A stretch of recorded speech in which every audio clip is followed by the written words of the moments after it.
In watching this story unfold, there are a lot of themes we can tie into. The story is made with, there's a spareness in terms of the plot, there's a spareness in terms of the set decoration in the presentation in antiquity. There's also a spareness roughly in terms of the thematic elements that are there. There are a few really important themes that just keep getting worked and reworked in lots of different guises to help us unfold the details of what's behind our story. Start off with a couple of references. You'll see that in the parentheses up here I've got line number references. These are to the translation we're using in the class. They're going to be close-ish to other English translations and close-ish to the Greek, but none of them are going to line up unless this is the translation in the University of Chicago series edited by Green and Lattimore. We have lots of references in the story to nets and webs. The story that we get from, for example, contrasting with Homer's Odyssey, we've got there Penelope, who is weaving and unweaving. And recall what she does with that. Thematically, that fits into the larger story. It's Penelope stalling people that are trying to break into her connection with Odysseus and pushing them off. She is using the weaving and unweaving in a not completely intuitive way of keeping people away. It's a net that she uses to protect herself. Nets such as they appear in this story are going to be nets that trap those nearby you. The nets, webs, entanglements, all these interweavings. In the Odyssey, remember that closeness of interweaving was a symbol of connection. Both Odysseus and Penelope together were plot weavers. Here the plots and connection and nettedness is all going to be a sign of too much closeness and a sign of nasty closeness, actual violence that gets brought between the groups. The crimson tapestry itself is, I think, the most prominent example of this kind of theme of nettedness and knots that gets turned into a net. Remember what happens, because Clytemnestra says to Agamemnon, please, honey, I haven't seen you for a long time. Step on out of your boat with your muddy boots and trample on this beautiful cloth that I've woven for your return. Now, you can imagine, I mean, the scene is quite loaded with bitterness. Clytemnestra is, yes, indeed, inviting Agamemnon to step on this thing, and you can hear in the back of her mind she's saying to herself, yeah, and you're just the kind of person who would trample over such a fine thing that I've been making for you to trample on. It's as though she has been carefully nurturing her own bitterness over years as she's weaving this thing, thinking, oh, I bet he'll step on it, I bet he'll step on it, I bet he'll step on it. Well, yeah, indeed, he does. He goes off and steps on it. And it helps Clytemnestra, that thing becomes an instrument by which she can prove what a clod he is and how he does trample on fine things. With the color of this tapestry is not just happenstance, it's a deep, rich purple dye that colors it. This is a color that surely has a connection with blood. That's clear and obvious in our story. It also, which may be obvious or may not, has a close connection with royalty.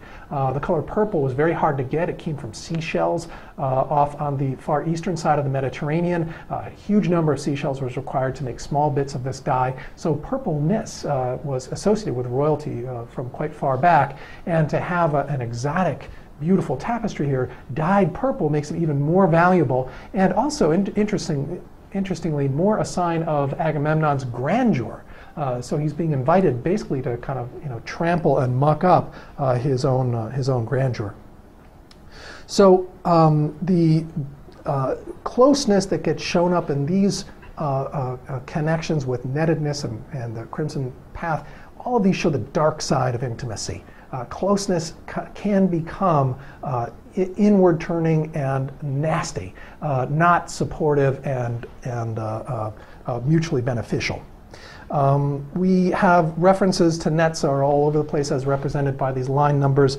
There's a fishing net. Cassandra talks about herself as fenced in by fatal nets. There's a spider's web that gets mentioned. We talk about cords of justice. Aeschylus seems to be going out of his way to use imagery of cordedness and nettedness to talk about lots of different things in the story. Each time it's worth picking these apart and finding connections.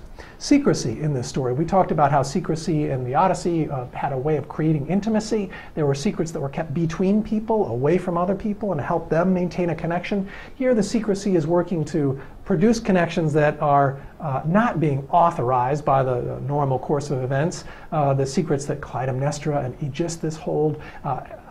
Notice how Agamemnon is outside the secrets. He doesn't know what's happening. They become divisive. The secrecy becomes a divisive instrument, not a connecting instrument. We've got examples of this also in that fire beacon. Recall at the beginning, not everyone kind of knows what's going on with that.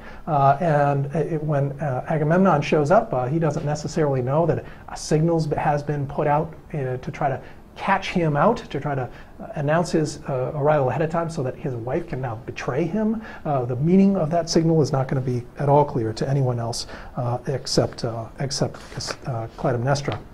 Then further, we have a set of meditations on the theme of medicine and drugs. In Greek, the term pharmakon, interestingly, it indicates a drug, and like the English, it has an ambivalence to it. It could mean both poison in the sense of a drug that drugs a person to death. It could also, though, mean a cure, drug in the sense of a medicine.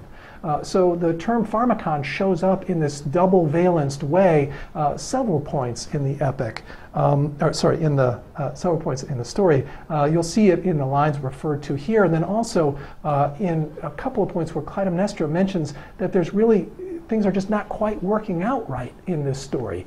There's no god of healing, she tells us toward the end as she's making her final walk into Clytemnestra's palace. There is no god of healing. It's not going to be possible to find healing here. And then a further development of this theme, Cassandra says as she's walking in, Clytemnestra intends to shred me in a bowl. Now, for you and I, this might not sound like an obvious connection to medicine, but in antiquity it absolutely would have been. This is the normal way that drugs are delivered. You take roots or other herbs and shred them into a bowl and mix them all together, and this then becomes a sort of drunken potion, a potion that's ready for you to drink, and that's the mode by which drugs are normally delivered. For her to say Clytemnestra intends to shred me into a bowl would have sounded like you and I saying Clytemnestra intends to swallow me like a pill or something. It would have been a clear and direct reference to medicine. So Cassandra here is making the death of Clytemnestra into some kind of a medicine that's going to cure this whole thing. She is presumably going to now be, having killed her, Clytemnestra will have exercised her own guilt, and yes, now this whole crime is going to be over. At each turn in the development of the story, another generation treats what they need to do as a kind of medicine that's going to cure the nastiness that's in this family. When Agamemnon is out on his on his campaign and is led, as we find out by the choral ode, is led to this terrible event of having to kill his own daughter, Iphigenia. He's told that he must kill Iphigenia for the winds to get corrected. He goes ahead and does it. The killing of Iphigenia is referred to, yes indeed, as a pharmakon, as if she is going to cure things in this story. She's going to heal the winds and fix everything. That's line 200. She's referred to as if her slaughter is kind of necessary so that the journey can get started and the war can be launched. Well, no, she's not going to be a cure. She's actually going to be a poison. When she is killed, this event is what's going to absolutely poison Agamemnon's own household. Clytemnestra will turn this against him, which she obviously has every right to do. Now, Agamemnon also, the story as it unfolds, makes contact with a lot of themes of purification. This is hearkening back to some of the events that we saw earlier in the tale of the House of Atreus, but definitely brought home here in Aeschylus's version of the story. Recall when Clytemnestra wants Agamemnon to come into the house, please, honey, I haven't seen you in so long, come in, let's give you a bath. We will purify you. We will clean you of all the nasty stuff that's gone on out there in the war. And then, of course, this bath becomes a blood bath. The idea that purification now actually leads to pollution is yet another addition to our string of themes, in which something that is meant to cure or purify or fix things also has the unintended side effect of undoing things, making them impure, making them diseased. And nets that are supposed to keep us together drive us apart. Secrecy that's supposed to create intimacy actually creates wedges between us. The Agamemnon shows an inversion of a lot of very common themes of connection.